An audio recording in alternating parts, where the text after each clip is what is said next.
Section 1. You will hear a telephone conversation between an employer from the Wild Dune Spa and Resort and an applicant. First, you have some time to look at questions 1 to 5.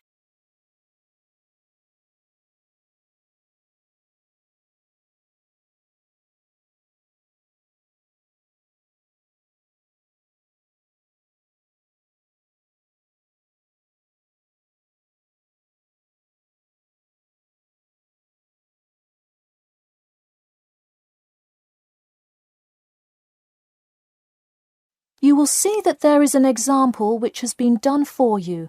On this occasion only, the conversation relating to this will be played first. Hello, is this John Murphy? Hi, yes it is. Hi John, this is Ed Heisenberg from the Wild Dune Spa and Resort, calling about your application for our lifeguard position. Do you have a few minutes to talk? Yes, absolutely. The employer says that he is calling about the application for their lifeguard position. So, lifeguard has been written in the space. Now we shall begin. You should answer the questions as you listen, because you will not hear the recording a second time. Listen carefully and answer questions 1 to 5. Hello, is this John Murphy? Hi, yes it is. Hi John, this is Ed Heisenberg from the Wild Dune Spa and Resort, calling about your application for our lifeguard position. Do you have a few minutes to talk? Yes, absolutely. Great, could you give me your address? Sure. My address is 45 Elsinore Court. I'm sorry, was that Eleanor? Could you spell that for me? Sure, it's Elsinore. Elsinore. Okay, thanks. And is this the number we should reach you at in the future? 099885767? No, that's my home phone. But let me give you my mobile number instead. 077 896 245. Call me on that one. Okay, I'll make a note of that. Could you tell me your availability? Sure, I'm usually available during afternoons or weekends. I'd prefer not to be scheduled on weeknights because I work part-time as a waiter. That shouldn't be a problem, since we don't stay open very late anyway. And do you have any other employment experience? Yes, I've worked at a few other places. I was the baseball coach at Richmond High School last season. I see. And do you have any other experience that you would like us to note on your application? Yes.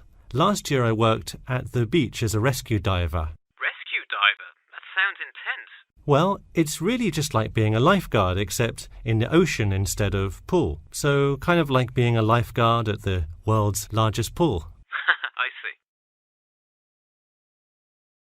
Before you hear the rest of the conversation, you have some time to look at questions 6 to 10.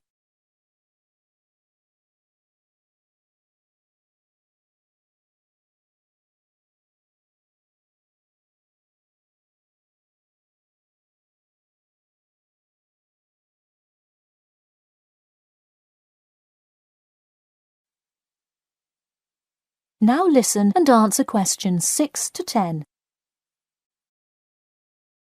So could you tell me about the relevant skills you have? I'm guessing a lot given your experience. I'm CPR certified and have 2 years of diving experience. Great, it sounds like you are well qualified for this position.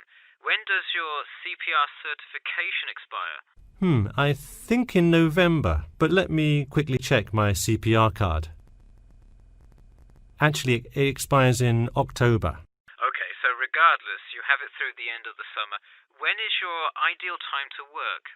Since I work in the restaurant on weeknights, I like weekends best, specifically Saturday mornings. I see. We do already have a lot of staff available on Saturdays, but I do need an early morning shift lifeguard.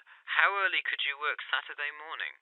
I can get there by 6 o'clock if need be. You'll be happy to know we open a little later than that, but I'll put you down for Saturday mornings here. Oh, awesome. I can't wait to get started. How about you come in next Saturday, the 12th? That sounds good. Great. We can figure out other shifts for you to work when you come in then. One last thing, just out of curiosity, where did you hear about us? I heard your ad on the radio while I was driving this morning. You know, I think you're the first person who has responded to our radio ads. It's almost always people who have seen us in the newspaper. Yeah, I don't have time to read through the newspaper every morning.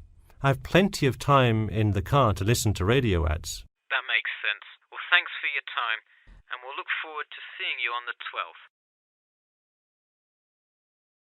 That is the end of section 1. You now have half a minute to check your answers.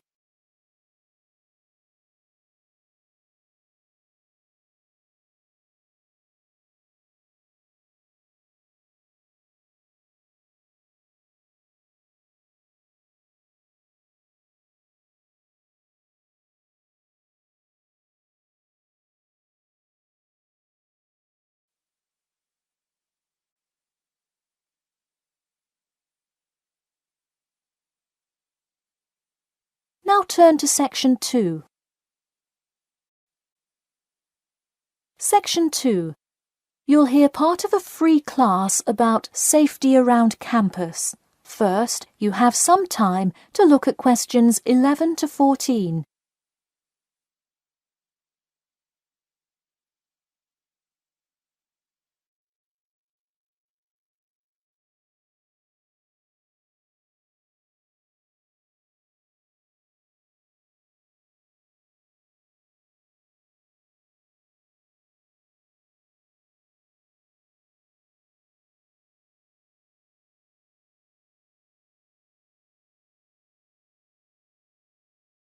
Now, listen carefully and answer questions 11 to 14. Good evening. I'm Geoffrey Miller from the University of Nottingham Student Union, and in this week's free class, Carlos Garcia is going to tell us about safety around campus. Over to you, Carlos. Thank you, Geoffrey, and thank you all for your attendance today. Also, I'd like to thank the Student Union here at the university for organising this lecture. Well, I've been serving and protecting the city of Nottingham for over 20 years now as a member of the police department. Does anyone know what type of crime is the most prevalent on campus? I heard someone say drugs and alcohol. That actually isn't too much of an issue. Violence? Nope. Actually, the biggest thing we worry about here is theft. The nature of crime on Nottingham's campus is quite different from that of the surrounding areas. Crime rates across the East Midlands are very difficult to control. We'd like to see the rate stay the same for this calendar year, but it has been increasing steadily over the past 3 years. On campus, however, I'm happy to say that the overall crime rate has fallen this year. You wouldn't think so if you've seen the extremely exaggerated stories in the media. The media has done nothing but cause more concern about crime in our area. Even the crime shows you see today are a little bit far-fetched, but at least viewers know they're not real events. We'd really like to see more factual news articles out there so the public can have a rational sense of the safety level of our society. Before you hear the rest of the talk, you have some time to look at questions 15 to 20.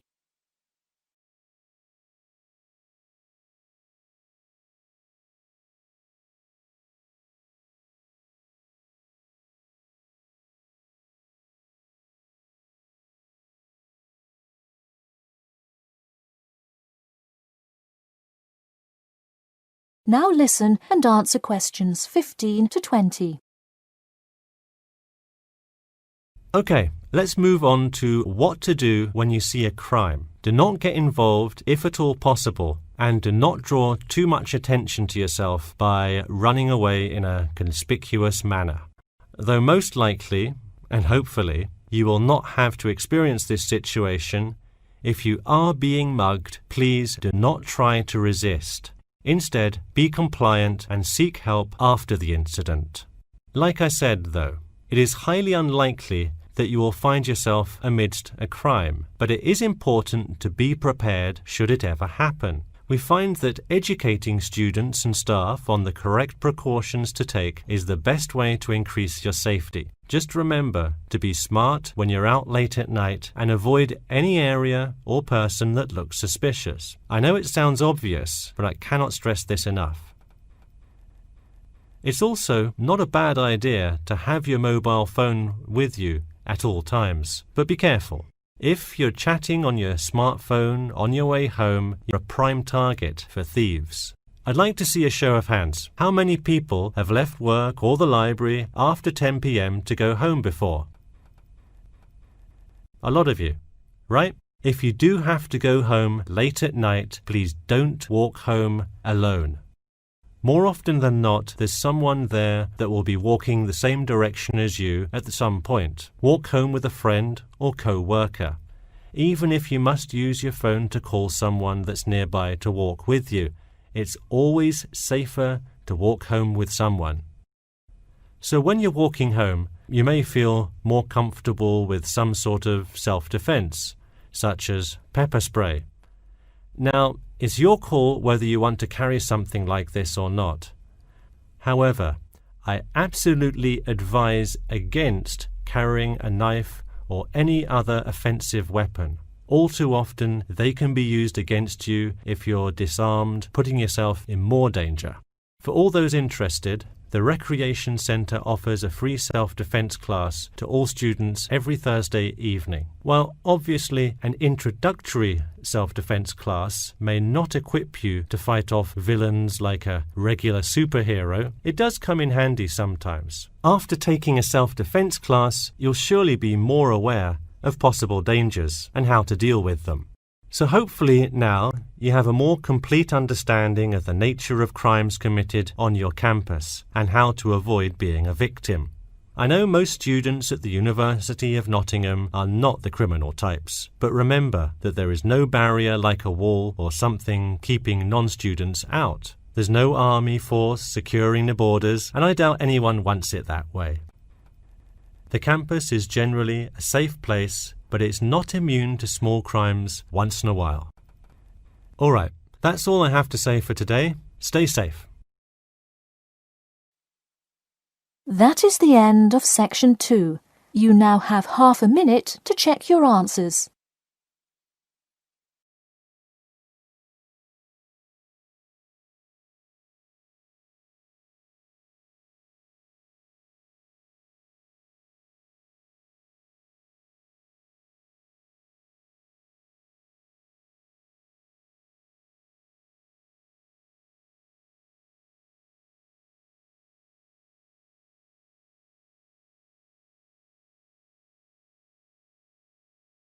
Now turn to section 3. Section 3. You will hear a student called Bobby talking to his tutor about the research project. First, you have some time to look at questions 21 to 23.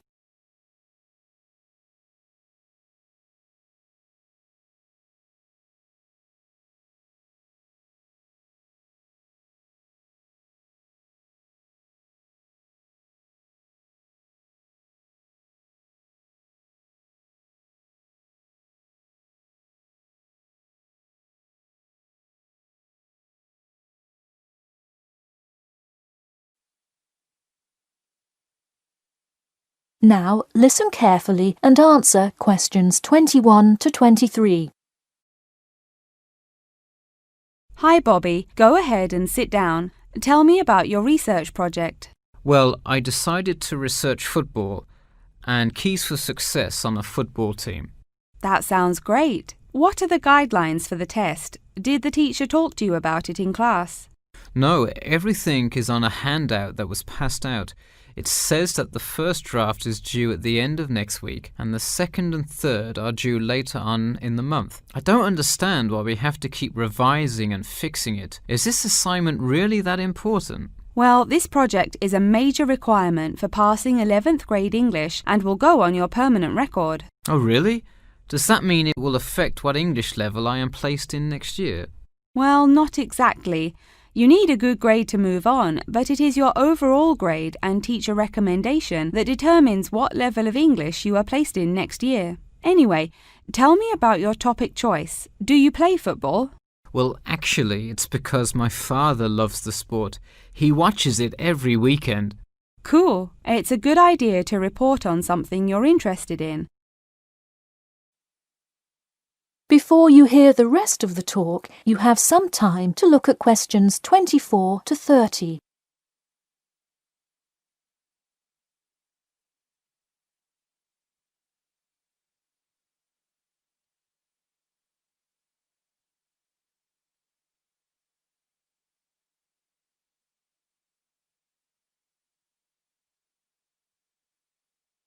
Now, listen carefully and answer questions 24 to 30. I see you worked hard calling players and the head coach to talk, so let's see what information you got.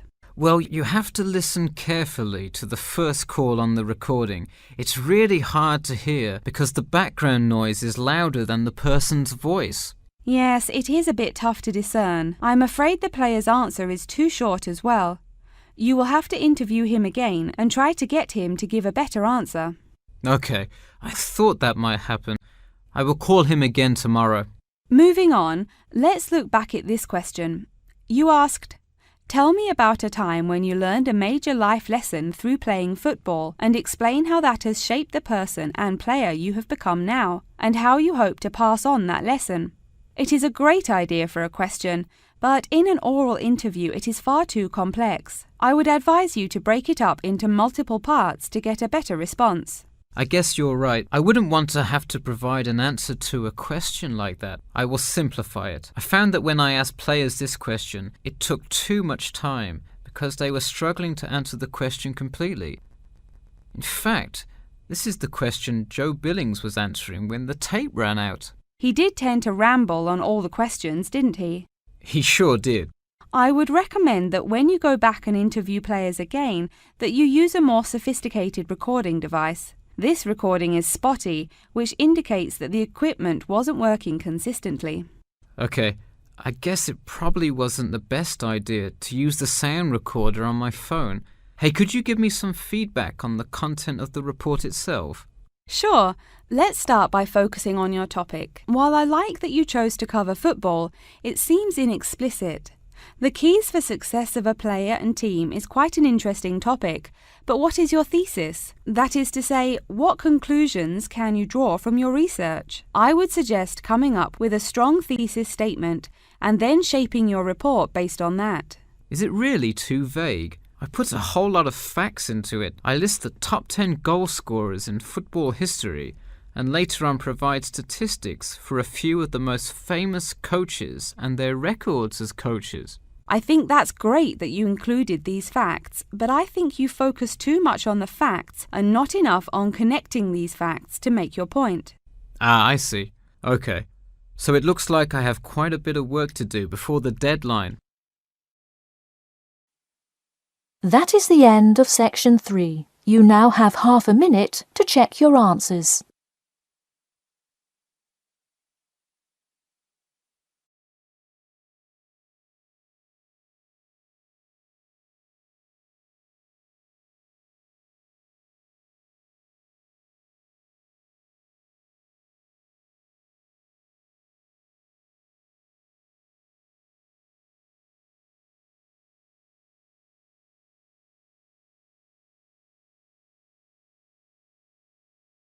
Now turn to section 4.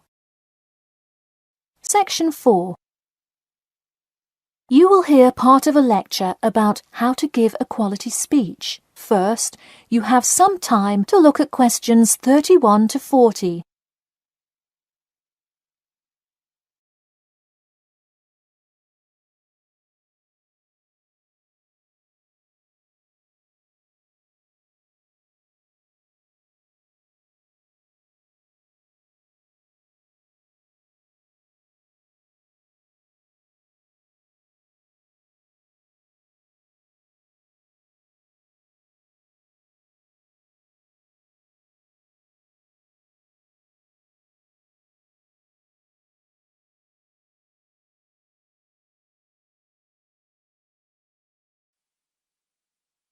Now listen carefully and answer questions 31 to 40. Good morning. Today I am going to cover the daunting task of giving a quality speech, a thought that makes most of us cringe. In fact, 90% of all people feel nervous about public speaking, about 10% of whom are described as genuinely terrified. Hopefully, when we are finished here today, you all will be in the 10% of the population who do not feel nervous at all. Did you know that lecturers tend to get more nervous if the speech they are giving is an important one? It makes sense, right? You probably wouldn't be nearly as nervous to address your residence hall about the proper use of the recycle and compost bins as you might be if you were asked to give the graduation speech to your entire 5,000 student class. So what is it that makes some people completely comfortable in front of crowds? Some people think that the ability to give a good speech is a gift that others are simply born with. This is almost never the case. Public speaking can be learned with practice. The first most important thing you can do to improve your confidence in delivering a speech is to prepare a quality speech. Honestly, while the content of your speech is relatively important, the audience will really only remember the last sentence you say. It is a good idea to structure the rest of your speech to lead up to this last point to really drive your message home. This is a good way to ensure that your speech is well organized.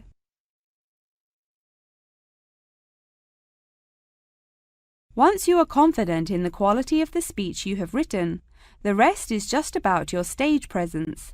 Let's go through some do's and don'ts of public speaking. First, you want to command the attention of the room. Do not, I repeat, do not proceed with your speech until the audience is paying attention. Even Martin Luther King Jr.'s I Have a Dream speech wouldn't have made any difference in the world without the undivided attention of his audience. To continue with the I Have a Dream example, one of the reasons that MLK was such an effective orator was his ability to speak with passion and engage with his audience. That sort of charisma does not come from reading straight from paper. Don't get me wrong, it is a good idea to write your main ideas down on a note card, sheet of paper or something. But one factor that will consistently lead to a boring, forgettable speech is writing down your entire speech. Do not write your full speech down. If you are constantly reading your paper, you are not making eye contact with your audience, and thus failing to really express the feeling that goes with your ideas. I advise you write 1 or 2 ideas, so if you suddenly draw a blank, you have something to jog your memory. If you've written a good speech that you believe in, those ideas should be sufficient to keep you on track.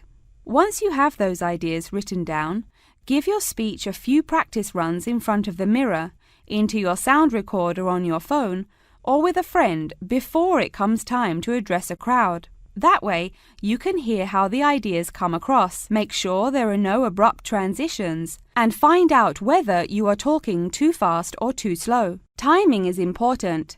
Make sure you time yourself beforehand to see how long your speech is. That is pretty much it. With practice, you'll be able to deliver an expert speech that engages and even maybe inspires your audience. Just remember, speak with emotion.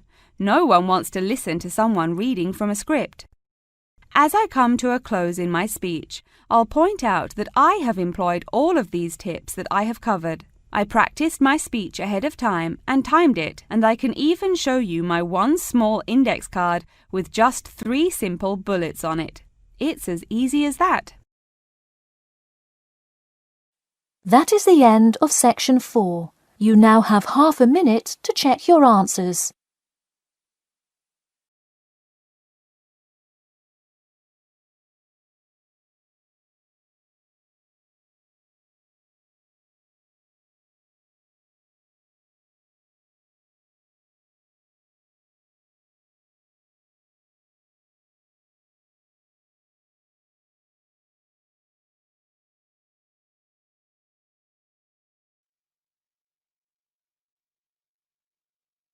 That is the end of the listening test. In the IELTS test, you will now have 10 minutes to transfer your answers to an answer sheet.